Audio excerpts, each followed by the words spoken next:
Turn away.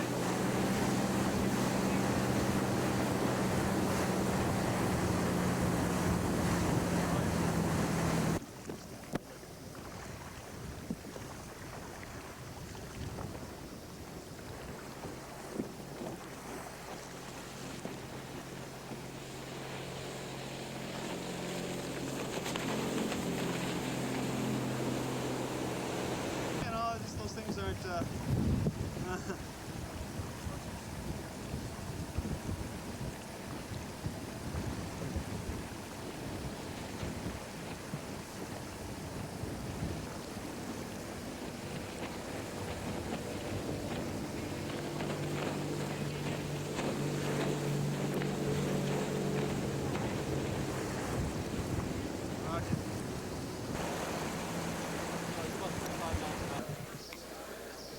Here we go. There we go. Now I gotta watch first. Okay, I know. Thank you.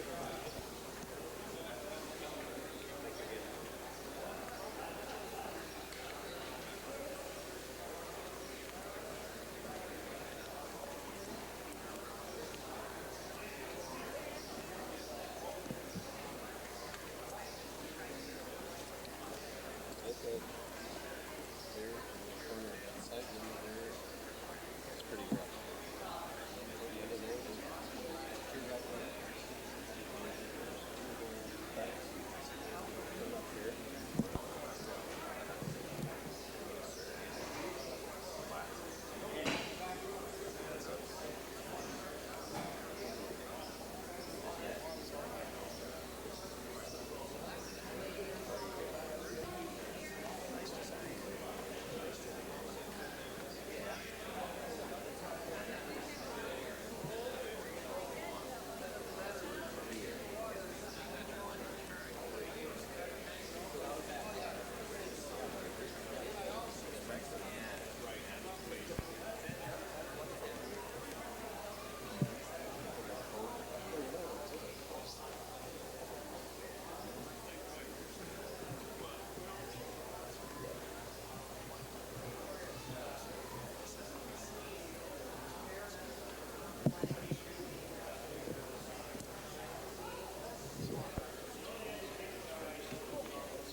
Let's get this slated. Yeah, maybe you could, Actually, the reflector, sorry. maybe, might as well slate it so I get the pronunciation. Yeah. If you could state and spell your name so we make sure that we type it correctly on the screen. All right, it's Alan Hetzke, Allyn. Middle initial is E. Last name is spelled Hetzke. And the boat that we're on, the boat you own? It's called Rum Runner. It's a Chris Craft 1948 Express Cruiser. Great. Look at Chet there, and So we're talking here, yeah? So Alan, tell me a little bit about the boat. Well, when I was a young man, I owned one exactly like it, just a year older. And so when I always was sorry that I sold it. And a few years ago, or 1990, we saw this in a boathouse. And I inquired who the owner was. And we negotiated for 7 years before he agreed to part with it. And of course, we're very happy that he did. And when he saw it restored, he was happy he did as well. He was delighted to see it in nice shape. What was the reason that you wanted this particular boat? Was it because you had one previously and it was quite special to you? Yes, it's a wonderful handling boat. It's great in a heavy sea, and it's fast. In other words, you get from point A to point B rapidly. It's an exciting boat to operate and play with. And of course, I'm used to it. I've had many years of experience with them. And we're just fortunate to have found this one and put it back to original condition. Tell me a little bit about the restoration process. How long, how involved was that? Well, it was a 3-year process, and when you look at it in stages. sorry, maybe Yeah. just start off. The restoration? Yeah. It was a 3-year process. Yes, the restoration is a 3-year process, or was for this boat, and you start by pulling your engine totally out of the boat and having it restored.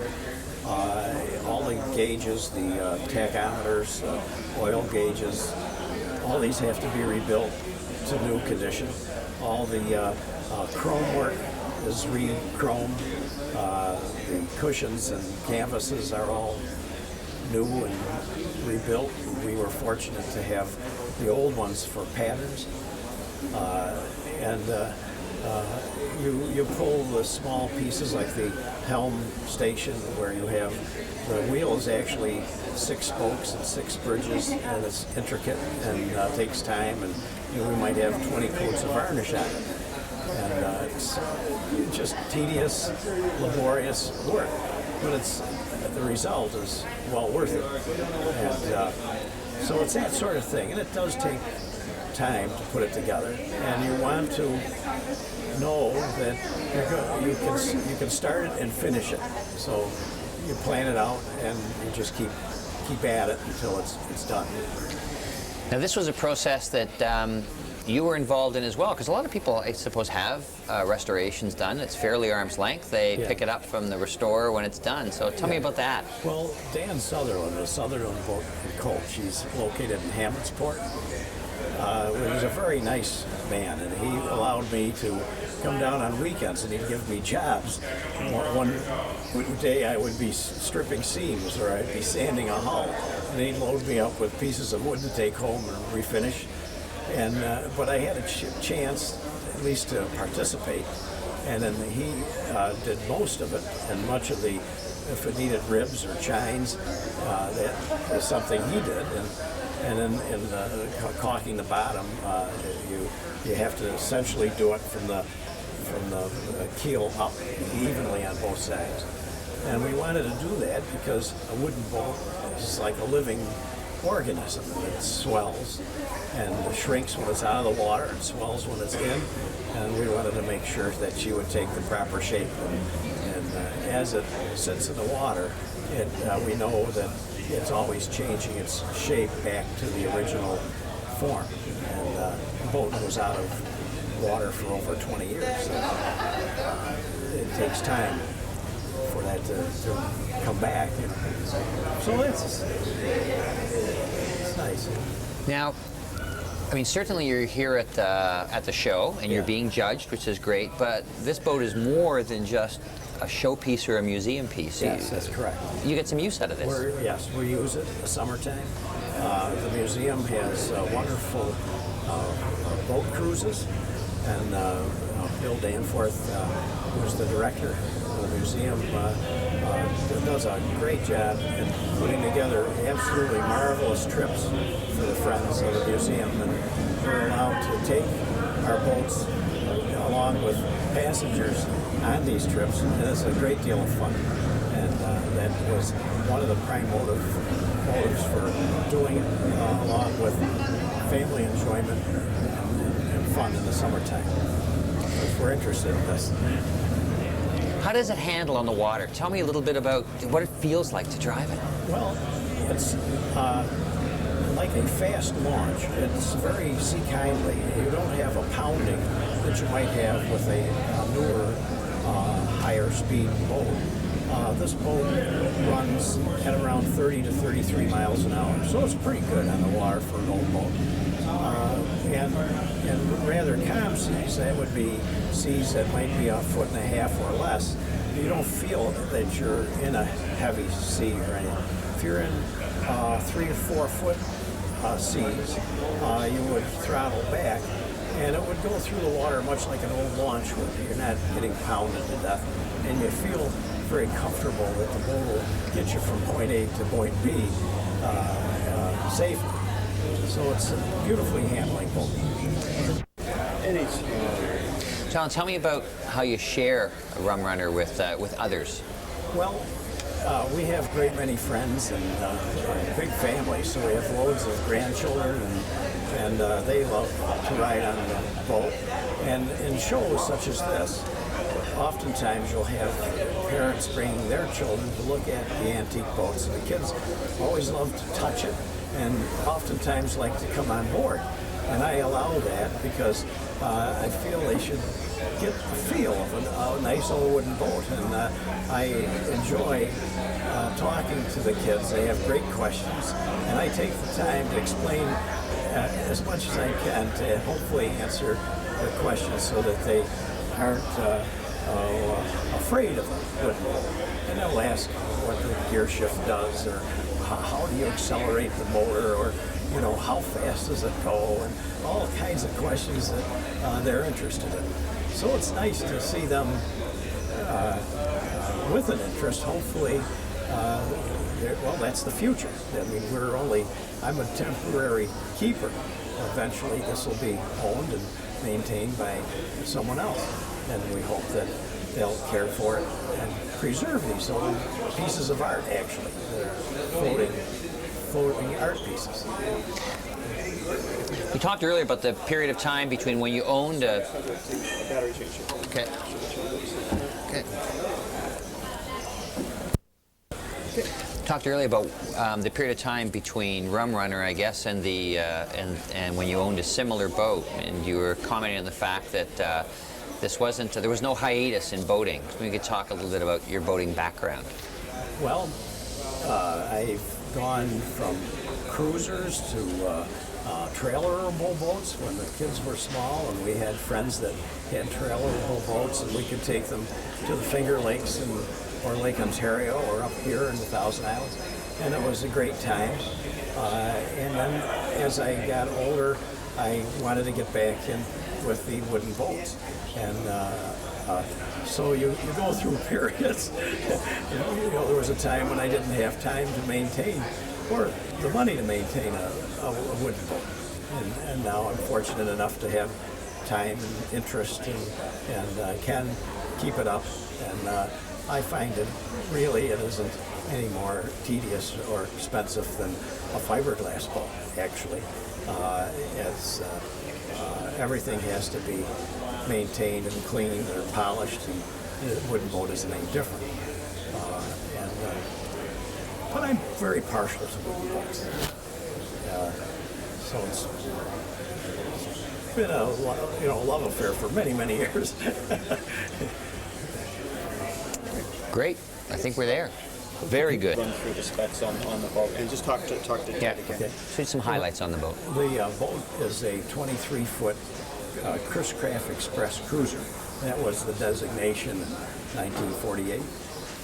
It's powered by a 130 horsepower Chris Craft motor, which pushes it along somewhere between 32 and 34 knots, which is quite good for an old boat. It's got a 7-foot 11-inch beam, so it's narrow compared to boats this size that are built today. And it's double planking. It's a Carvel plank boat, which means that the planks are one on top of the other versus lap straight. When it swells, the water it makes the wood expand so that the seams get tighter and tighter, and that gives it its seaworthiness and allows you to stay above water versus the sink. It's got 2 berths forward. It has a little sink and a little toilet area. And of course the back end has a back seat. We can sit on an engine hatch and a helm chair. So it'll fit probably 6 people comfortably. And that's essentially the boat. Great. Yeah. Beautiful.